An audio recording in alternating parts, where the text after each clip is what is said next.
If you're a networking vendor, you are only supplying networking. Yep. If you're a compute vendor, you're only supplying compute. Right.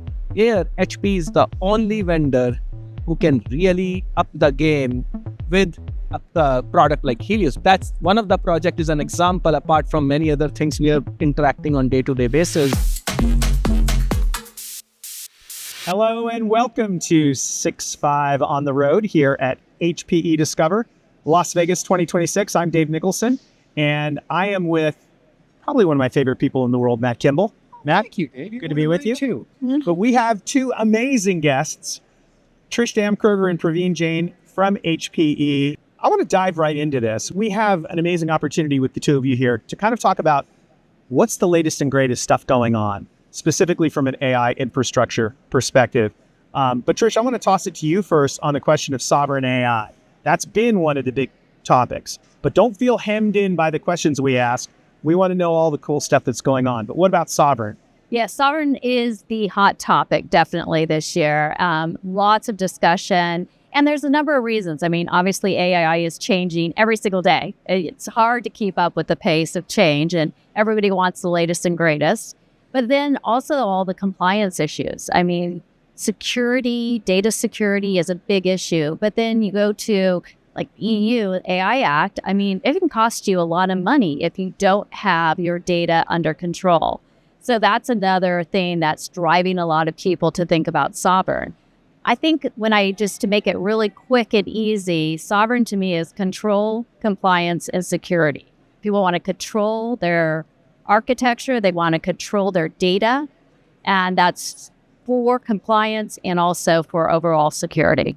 And how are you, when you think about, if you just break it down into North America, Europe, I mean, there's tension there, isn't there, about regulation and how this stuff is going to be managed moving forward? 100%. I mean, the U.S. Cloud Act allows the hyperscalers, they require, not allow, they require that if they ask that they have to retrieve whatever is on any server.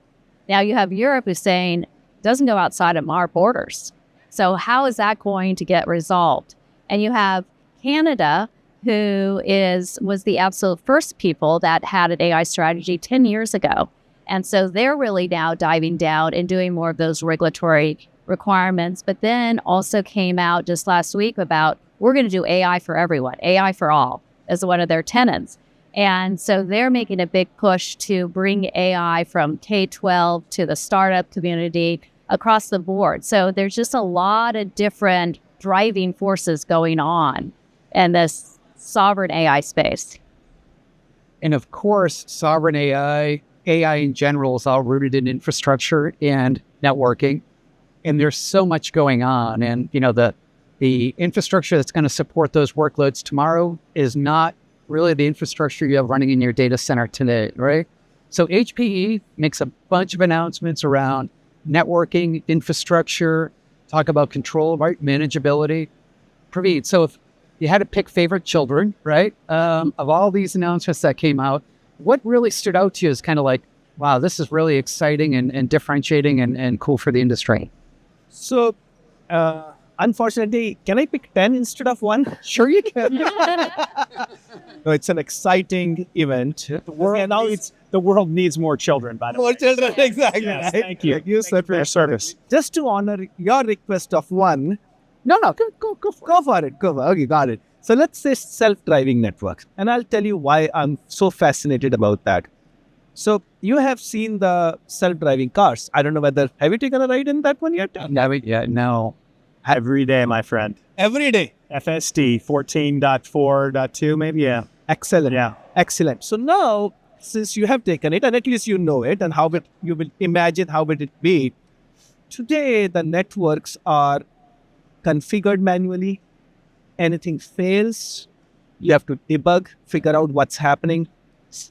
Like in front of the car, if there is somebody coming in front of the car, you need to step on brakes, you need to react in time. Self-driving is able to predict what's going to happen, look at all this data, correlate, and brake in time. Same thing, think about the network. Yeah. What if I can do the same thing exactly to the network where I auto-configure, I predict that something is going to fail, and I apply the preventive action upfront.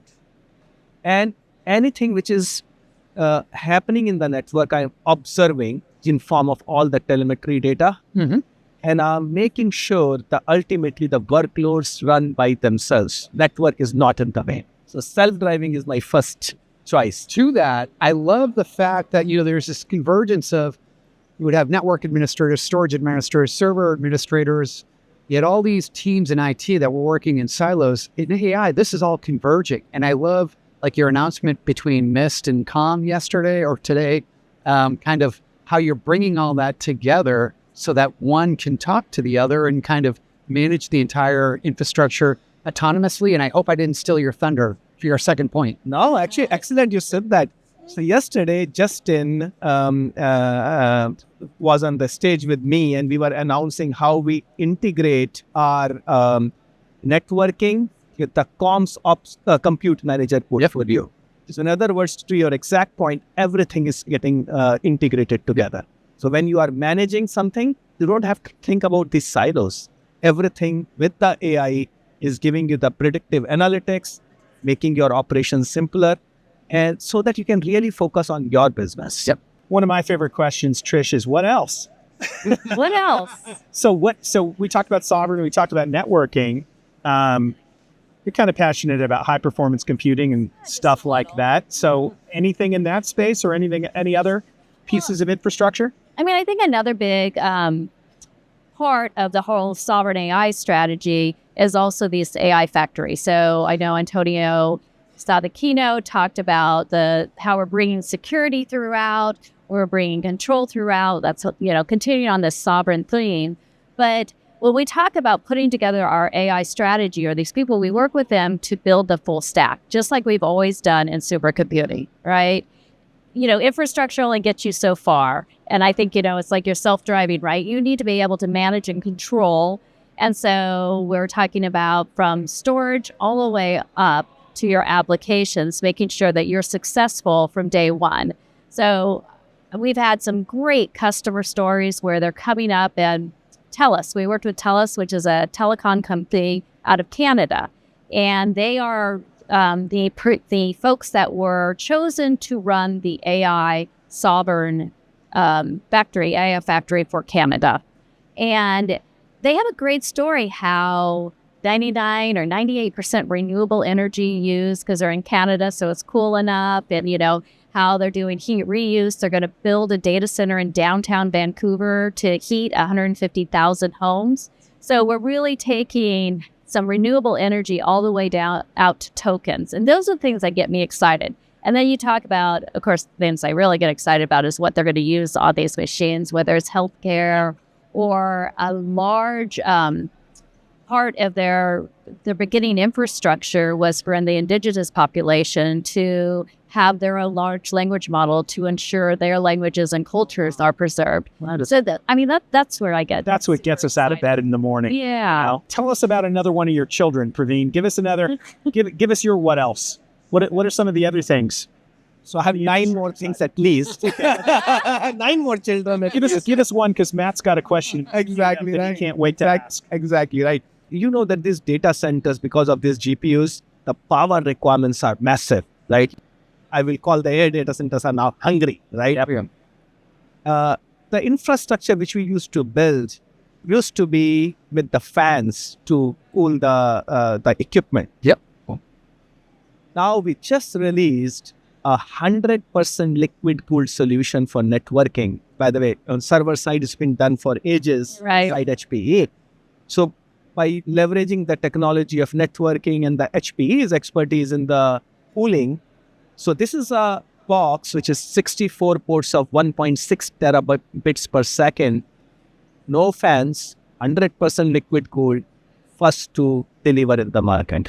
Yeah, very excited about. And what the best thing is, you can go in those data centers and not need, earplugs. I was just going to say, it's like literally getting into the zone of hearing damage with long-term exposure. At a minimum, it just drives you crazy. So that is. And actually for me personally, because I've been mostly a networking guy, I was thrilled to see the liquid flowing in, coming out. It was like cool. Really. It is neat, isn't it? It's neat. It's Yeah, what could possibly go wrong? Electricity and liquid. I won't go there. We have a data center and it's working just fine. Thanks. Yes. But this is interesting, right? Because you've got Juniper that comes into the organization. Liquid cooling came from Cray, which was another, great acquisition by HPE. You've got traditional compute, right? Are these kind of projects that, Trish and Praveen and Trish, you're meeting on regularly and going, okay, where can we collaborate to deliver more value, to kind of move value further up the stack? Is this kind of an ongoing process for y'all? And like, there was an announcement yesterday around Helios and how does that kind of innovation come out of this collaboration that happens between you? Actually, you nailed it because, we and Trish talk all the time. Mm-hmm. And the part of the reason is now you look at it, if you're a networking vendor, you are only supplying networking. Yep. If you're a compute vendor, you're only supplying compute. Right. Now let's look at the Helios rack. That rack has GPU trays and it has 6 networking trays in it. Yeah. So now on the backplane, these GPUs are connected through the backplane networking. So inside that rack, if GPUs need to communicate, you need a complete stack. You don't want to buy this tray from someone else, these trays for someone else, and try to put it all together. That's right. Here, HP is the only vendor who can really up the game with a product like Helios. By the way, it's on the floor. A fabulous product. Beautiful. It's a beautiful product. Yep. And I was just showing her the picture. Right. Just All kneeling back down, and then I'm just doing this with the Helios. But that's one of the project is an example, apart from many other things we are interacting on day-to-day basis, is where we are closely collaborating. One of the challenges I have with AI sometimes is as we talk about AI, we're talking to kind of like what the hyperscalers are doing and they're really large, right? And what y'all are doing is you're taking that and making it far more consumable for the enterprise, which is really where the market is going, right? So great to see that. What about the move from training to inferencing? Do you spend time thinking about that? I mean, Definitely.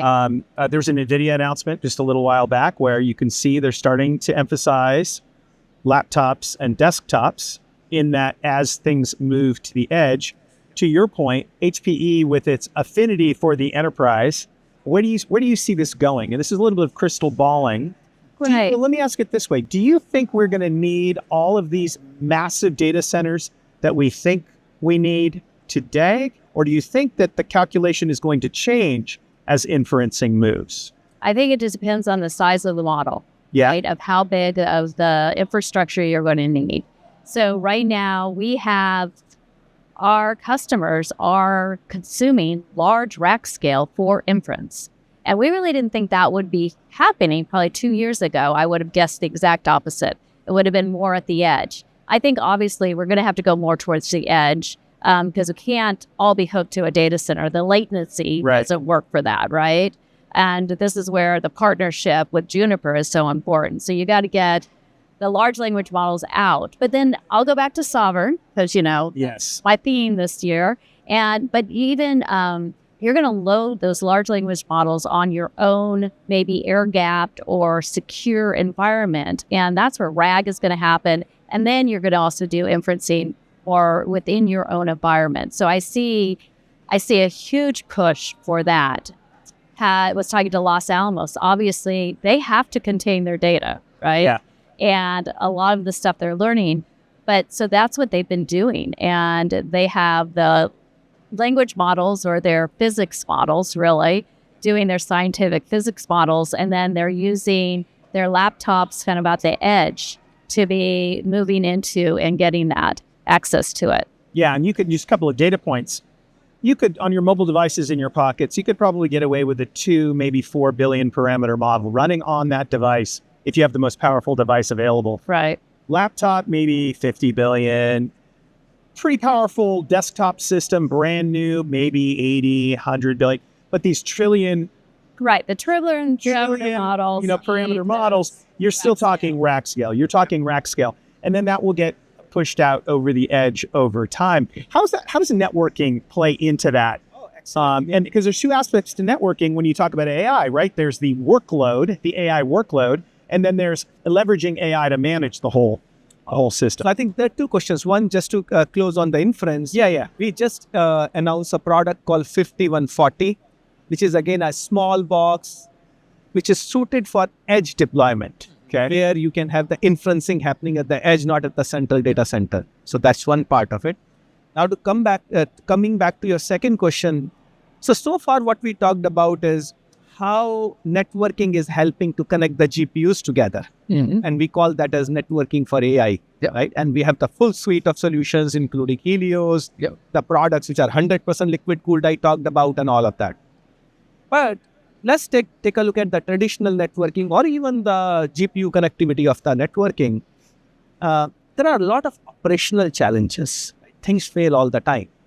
We used to be doing manual configuration, manual operation, and predictive analytics, which I talked about.